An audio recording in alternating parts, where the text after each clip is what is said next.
আপনারা অনেকে ভাবেন শুধু বেশি, বেশি খাবার দিলে মাছ বড় হয়ে যাবে এবং অনেক বেশি খাবার দিলে মাছগুলো দ্রুত বড় হয়ে লাভজনক হবে। ব্যাপারটা ওরকম না। আজকের ভিডিওতে আপনাদেরকে পেট নিউট্রিশন, টেকনোলজি এবং কীভাবে খাবার খাইয়ে মাছকে খুব দ্রুত বড় করবেন এবং কী পরিমাণ খাবার খেয়ে মাছকে লাভ করতে পারবেন তার সম্পর্কে বিস্তৃত আলোচনা থাকবে। ভিডিও আপনারা যেগুলো দেখতেছেন সেটা আমাদের একটা প্রকল্পেরই। এই খাবারগুলো আমরা মূলত মাছকে খাওয়ানোর জন্য নিয়ে যাচ্ছি। আমরা প্রতিনিয়ত প্রায় মাছকে ৭০ থেকে ৮০ ব্যাগ খাবার দিই। সেজন্য প্রায় একসাথে ২০০ থেকে ৩০০ ব্যাগ খাবার নিয়ে চলে আসি। এগুলো যে নৌকা দেখতেছেন সেই নৌকাত করে আমরা মাছগুলো আনছি, যেহেতু আমাদের এই প্রকল্পটা নদীর পাড়ে। আমরা মূলত এখানে যে খাবারগুলো খাওয়াই সেটা হলো তেলাপিয়ার জন্য খাবার করি। আপনারা তো অলরেডি আমার একটা শ্বাস পদ্ধতি দেখছেন যে আমি প্রায় ৬ মাস পর্যন্ত পুকুর তেলাপিয়া রাখি। সমস্ত মধ্যে সবগুলো তেলাপিয়া বিক্রি, বাদবাকি যে সব হয় সেগুলো সাদা মাছকে, যে মিশ্র পদার্থের যে মাছগুলো সেগুলোকে ২ থেকে ৩ কেজি প্লাস করে বিক্রি করি। আমরা এই ভিডিওতে খাবার দিতে চেয়েছেন যে নাহারের ফিশ ফিট বাসমত তেলাপিয়া গ্রোয়ার। তেলাপিয়ার জন্য এই খাবারটা তৈরি করা এবং এটার জন্য দেখেন সেমি অয়েল কোটেড 3 মিলিমিটার, অর্থাৎ যে এটা পুরোটা অয়েলযুক্ত না, তেল দিয়ে যুক্ত না।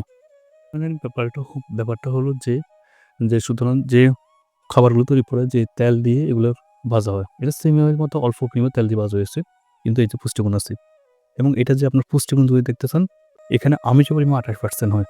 আপনার খুব সহজভাবে দেখেন 25 থেকে 30% খাবারের মধ্যে যদি আমিষ থাকে তাহলে তেলাপিয়া মাছ খুব দ্রুত বাড়ে। আমাদের এখানের মধ্যে 28% আমিষ আছে এবং একটা জিনিস যে কার্বোহাইড্রেট। একটা খাবারের মধ্যে 35 থেকে 40% যদি কার্বোহাইড্রেট থাকে তাহলে তেলাপিয়া মাছ দ্রুত বাড়ে। এবং আমাদের এই খাবারের মধ্যে ২টোই আছে। আমরা এই খাবারটা এই জন্য পছন্দ করে নিয়েছি যে তেলাপিয়ার জন্য, যাতে আমাদের ২টা পরিমাপ ঠিকমতো হয়। এবারে এগুলো আমার খাবারগুলো খাওয়ার মধ্যে নিয়ে যাওয়ার একটা প্রসেসিং দেখানো হচ্ছে। যাক, আমরা সেদিকে না গিয়ে আমরা মূল আলোচনার মধ্যে যাই। না যে আমরা মাছকে খাবার কেন খাওয়াবো? প্রথম শুরুতে মাছগুলো দ্রুত বড় হওয়ার জন্য। দ্বিতীয় কথা মাছের FCR, অর্থাৎ আমরা যাতে ১.৫ কেজি খাবার খেয়ে ১ কেজি মাছ পাই সেই জন্য। তৃতীয়ত মাছের যাতে রোগ প্রতিরোধ ক্ষমতা যায়, মাছ যেন মারা যায় না। চতুর্থত মাছগুলো যেন উজ্জ্বল হয়, মাছগুলো দেখতে সুন্দর লাগে এবং যাতে আমরা বাজারে উচ্চ রেটে বিক্রি করি সেই জন্য। এসব খাবারগুলো পেতে হলে আপনাকে যে খাবার আপনি খাওয়ান না কেন, যে কোনো কুমনি খাবার না কেন, সেখানে আপনার আমিষ পরিমাপ, অর্থাৎ যেটা প্রোটিন বলেন, প্রোটিনের পরিমাপ ২৫ থেকে ৩০% থাকতে হবে। যে কোনো মাছ আপনি চাষ করেন, তেলাপিয়া, রুই, কাতাল, মাল, মিল, গ্লাস কাপ, কালীবাউস, সবগুলো মাছের সেম কন্টেন্ট ২৫ থেকে ৩০% আপনার আমিষ, অর্থাৎ প্রোটিন পরিমাণ লাগবে এবং কার্বোহাইড্রেট, এটা খুবই কমন, কার্বোহাইড্রেট লাগবে ৩৫ থেকে ৪০%। এর যদি আপনার কম বেশি হয় তারপর আপনার মাছগুলো বড় হবে না এবং আপনার মাছগুলো রোগ প্রতিরোধ ক্ষমতা বৃদ্ধি হবে না এবং মাছগুলো খুব সহজে মারা যাবে। দ্বিতীয়ত খাওয়ার মধ্যে ২ ধরনের থাকে, এক ধরনের বাসমান, ডুবন্ত। আপনার যে রুই, কাতাল, মাল, মৃগেল তথা মিশ্র পদের যে মাছগুলো আছে সেগুলোর জন্য আপনি অবশ্যই ডুবন্ত খাবার খাওয়াতে হবে। এই মাছগুলো কখনো বাসা মাছ ছাড়া খাবার খায় না, আর বাসা মাছ খাবার খেলেও এই মাছগুলো বড় হবে না। আর আপনি যদি তেলাপিয়া কিংবা পাঙ্গাস কিংবা পাবদা এই মাছগুলো চাষ করেন, সেই জন্য আপনাকে অবশ্যই এটার জন্য বাসমান খাবার খাওয়াতে হবে এবং সেটা অয়েল কোটেড, অর্থাৎ এই খাওয়ার মধ্যে অয়েল থাকতে হবে। কারণ বাসা মাছের খাবারের জন্য অয়েল পরিমাপটা প্রয়োজন হয়। এর ব্যতীত খাবারগুলো বেঁচে থাকবে না। সেমি অয়েল কোটেড যে খাবারগুলো আছে, semi oil coat, oil coat, এগুলোর মধ্যে একটা পার্থক্য আছে যে অয়েল কোট হলে সে খাবারগুলো প্রায় ৮ থেকে ১০ ঘন্টা কিন্তু পানিতে ভেসে থাকবে। সেমি অয়েল হলে সে খাবারগুলো ৬ ঘন্টা বেঁচে থাকবে এবং নন অয়েল কোট হলে ১ থেকে ২ ঘন্টা বেঁচে থাকে, এগুলো ডুবে যাবে। তো অবশ্যই আপনাদের এই বিষয়টা মাথায় রাখতে হবে। খাবারের এবার আসুন যে খাবারের গায়ে লেখা থাকা উপাদানগুলো কোনটার কী কাজ। প্রথমত প্রোটিন, যে আপনার মাছের গায়ে মাংস বৃদ্ধি করে। সুতরাং আপনি যে ২৫ থেকে ৩০% অর্থাৎ ১ কেজি খাবার খেলে ২৫ থেকে ৩০% শরীরে মাংস বৃদ্ধি হবে। এটা একেবারে খুব লিখিত। কার্বোহাইড্রেট হলো মাছকে শক্তি দিয়ে, অর্থাৎ কার্বোহাইড্রেট যত বেশি হবে মাছ তত শক্তিবান হবে, বলবান হবে এবং মাছগুলো পুকুরে টিকে থাকবে। আপনি যদি শুধু প্রোটিনই খাবান, যে মাছগুলো বড় হলো কিন্তু আপনি মাছগুলো শক্তি না থাকে, মাছগুলো খুব সহজে মারা যাবে। তখন আপনার আর খাবার থেকে লসটা পরিমাণটা বেশি হবে। দেখবেন আপনি এই খাবারগুলোর গায়ে ভিটামিনস, মিনারেলস এগুলো আছে, এগুলো পর্যাপ্ত পরিমাণ দেখা যায়। মাছগুলো বাঁচানোর জন্য, মাছগুলো টিকে থাকার জন্য, মাছগুলো শক্তি পাওয়ার জন্য যে সেগুলো হলে সেগুলো দেওয়া হয় এবং এটা হলো এই খাবারগুলোর কাজ। শুধু আপনার যখন বাণিজ্যিক চাষ করবেন তখন আপনার খাবার খাবেন, এই খাবারের মধ্যে এই পরিমাণটা আছে কিনা সেটা চেক করবেন এবং সে যদি কম বেশি হয় তাহলে আপনার করবেন না। আর আপনার যদি মনে হয় যে আপনার পুকুরে খাবারের কারণে মাছগুলো বৃদ্ধি হচ্ছে না, তাহলে আপনি এগুলো ল্যাবে গিয়ে চেক করতে পারেন এবং দেখতে পারবেন যে এখানে হয়তো আমিষের পরিমাণ কম থাকবে কিংবা সরকারিভাবে কম বেশি হতে পারে এবং দেখে আপনি কুম্বার সাথে কথা বলে ঠিক করে নেবেন। এটা আমাদের এটাও আমাদের ভিডিও ১ম ধাপ, সেটা হলো ফুড নিউট্রিশন সম্পর্কে আমরা বলছি। এবার আমরা বলব ফিশ ফিড টেকনোলজি, অর্থাৎ আপনি যে মাছের যে খাবারগুলো আছে এগুলো কী ধরনের টেকনোলজি ব্যবহার করতে পারেন এবং যাতে খুব দ্রুত আপনার এফসি আনানোর জন্য, মাছগুলো বড় হওয়ার জন্য এবং মাছগুলো সার্ভাইভ করার জন্য। সেই টেকনোলজি নিয়ে আমরা বাদবাকি প্রায় ৫ থেকে ৬ মিনিট আলোচনা করব। প্রথম আছে ফিশ ফিড টেকনোলজি কি? ফিশ ফিড টেকনোলজি মাছের যে খাবারগুলো তৈরি করার যে পদ্ধতি অবলম্বন করার যে প্রযুক্তি ব্যবহার করে তাকে বলে টেকনোলজি। এটা আপনাকে জানতে হবে, মাস্ট বি, এটা বুঝতে হবে। না বুঝলে আপনি মৎস্য চাষে কখনো লাভজনক পর্যায়ে নিয়ে যেতে পারবেন না। ফিশ ফিড টেকনোলজি হলো এমন একটা বিষয়, সেটা হলো সম্পূর্ণ খাবার কোম্পানির উপর নির্ভর করে। আপনি হয়তো দেখবেন একই চাষি যে একই দাম দিয়ে যে ২ টা পুকুরে ২ রকম খাবার খাওয়ালো। অর্থাৎ একটা কোম্পানি খাবার খাওয়ালো এক পুকুরে, অন্য কোম্পানি খাবার খাওয়ালো আরেকটা পুকুর। হয়তো বছর শেষে দেখা গেলো যে একটা পুকুর লাভ হয়েছে তার, অন্য পুকুর লস হয়েছে। ব্যাপারটা কেন? ব্যাপারটা হলো সেই ফিড টেকনোলজি জানে না।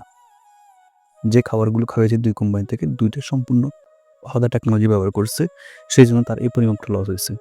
এই ফিড টেকনোলজিটা কি? ফিড টেকনোলজি যে যে খাবারগুলো আপনি খাওয়াচ্ছেন মাছকে, সে খাবারগুলো কি দিয়ে তৈরি সে বিষয়ের জন্য। একটা কোম্পানি এক এক পদ্ধতিতে ব্যবহার করে। আপনি আপনার মাছের জন্য যে খাবারগুলো নির্বাচন করবেন, সে খাবারগুলো অবশ্যই উপাদান হতে হবে, অবশ্যই টেকনোলজি হতে হবে। চালবাঙ্গা, সয়াবিন মিল বা ফিশ মিল।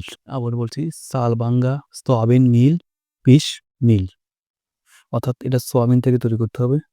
ফিশ মিল অর্থাৎ মাছ যে শুটকি আছে, শুটকিকে শুকিয়ে পুষ্টিগুণ নিতে হবে, কিংবা চালের বাঙ্গা থেকে এই খাবার তৈরি করতে হবে। এবং এর পাশাপাশি এখানে থাকতে পারে ভুট্টা।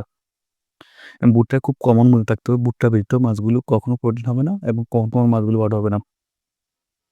এবং আপনাদের যে চালবাঙ্গা, ভুট্টা, ফিশ মিল, সয়া মিল এগুলা ঠিকমতো শুকিয়েছে কিনা সেটা দেখতে হবে। দ্বিতীয়ত আপনার যে প্রসেসিং আপনার ফলো করতে হবে সেটা হলো যে এই খাবারের সাথে পর্যাপ্ত পরিমাণ minerals, vitamin, vitamin B, vitamin C, vitamin B complex এগুলো মিস করার জন্য সেটা আপনাকে নিশ্চিত করতে হবে। এটা আপনি যে খাবার কোম্পানির থেকে খাবারগুলো খাওয়াবেন সেগুলো আপনার দেখতে হবে, তাদের সাথে কথা বলতে হবে, তাদের কি পরিমাপ তারা বলে সেটা দেখতে হবে। যদি কোনো খাবার কোম্পানি আপনার উল্লেখিত খাবারগুলো দিয়ে না তৈরি করে, অর্থাৎ ভুট্টা, চালবাঙ্গা, সয়াবিন মিল, ফিশ মিল এবং এ ব্যতীত অন্য কোনো খাবার দিয়ে তৈরি করে, যেমন ধর সরিষা বা আউট কিছু তৈরি করে, তাহলে আপনি এই খাবারগুলো খাওয়াবেন না এবং খাওয়ানোর পরে আপনার পুকুরে ভয়াবহভাবে লস হতে হবে। আপনাদের অবশ্যই এই টেকনোলজিগুলো জানতে হবে। আমরা অলরেডি আপনাকে পুরো প্রসেসিং এর জন্য দেখিয়ে দিচ্ছি। আপনারা দেখতে পারেন। আপনি যে খাবারগুলো খাওয়াবেন সেই খাবারগুলো অবশ্যই ফিট হতে হবে। ফিলেট অর্থাৎ দানাদার হতে হবে। দানার মতন হতে হবে। আপনি সেটা ডুবন্ত হোক কিংবা বাসমান হোক। অনেকগুলো কোম্পানি সেগুলো পাউডার মতন তৈরি করে, অনেকগুলো কোম্পানি সেগুলো চালের কুড়ার মতন তৈরি করে। সেই খাবারগুলো আপনি খাইলে আপনার পুকুরে লাভ হবে না, মাছগুলো সঠিক গ্রোথ হবে না, আপনি এফসিআই পাবেন না এবং ভয়াবহ পরিমাণে আপনার লস হওয়ার সম্ভাবনা থাকবে। এছাড়াও আপনার খুব বাস্তব এবং ব্যবহারিকমুখী আপনি যদি ফিড টেকনোলজি সম্পর্কে জানতে চান, তাহলে আপনি পুকুরের খাবারগুলো একটু ওয়েট করবেন। যখন পুকুরের খাবারগুলো খুব দ্রুত পড়ে যায়, তখন আপনি মনে করতে এখানে খারাপ টেকনোলজি ব্যবহার করেছে, এই মাছের এই খাবারের মানগুলো খারাপ, তাহলে আপনি ব্যবহার করবেন না। দ্বিতীয়ত আপনি দেখতে পারেন যদি আপনি খাবার দেওয়ার পরে পুকুরের পানির কালারগুলো খারাপ হয়ে যায়, কালারগুলো পরিবর্তন হয়ে যায়, তো আপনার পানি যদি সবুজ আকৃতি ছিল সেখান থেকে আপনার পানিগুলো গোল্ড রঙের হয়ে গেছে, তাহলে বুঝতে হবে এখানে যে টেকনোলজি ব্যবহার করা হয়েছে সেটা সম্পূর্ণ দুর্বল টেকনিক ব্যবহার করেছে এবং আপনি লস খাওয়ার সম্ভাবনা। তৃতীয়ত আপনি যদি ফিড খাওয়ানোর পরে মাছ মর্টালিটি বেড়ে যায়, মৃত্যু হার বেড়ে যায়, তখন বুঝতে হবে আপনার এখানে টেকনোলজিগুলো খুব খারাপ ছিল। তখন আপনি এগুলো চেক করবেন, চেক করার পরে খাওয়াবেন। আপনি মাছ চাষ করার আগে অবশ্যই ফিড টেকনোলজি সম্পর্কে বিস্তারিত জানবেন। আমার ভিডিওটা খুব ভালো করে দেখবেন এবং পাশাপাশি ইউটিউবে অনেকগুলো ভিডিও আছে এই বিষয়ে, আপনারা দেখতে পারেন। সেগুলো দেখে ফিড টেকনোলজি শিখে তারপর খাবারটা খাওয়াবেন। নতুবা আপনি লস খাবেন। আপনি মাছকে অবশ্যই খাবার খাওয়াবেন। তার আগে নিশ্চিতই ফিড টেকনোলজিটা বুঝতে হবে। ফিড টেকনোলজি অনুসারে আপনি যখন মাছকে খাবার খাওয়াবেন, তখন অবশ্যই আপনার লাভবান হবেন। যাক, ভিডিওটি ভালো লাগলে চ্যানেলটি সাবস্ক্রাইব করবেন, লাইক করবেন এবং ফিড টেকনোলজি সম্পর্কে আপনার যদি কোনো কিছু জানার থাকে অবশ্যই কমেন্ট করবেন। চ্যানেলটি ভালো লাগলে সাবস্ক্রাইব করে দিবেন। আপনাদের কোনো বিষয়ে যদি মতামত জানার থাকতে আমাদের অবশ্যই জানাতে পারবেন। আমাদের যে ইমেইল আছে সেই ইমেইলে আপনারা পাঠিয়ে দিলে আমরা সঙ্গে সঙ্গে কৃত্রিম ইমেইল আপনাদেরকে উত্তর জানিয়ে দেব।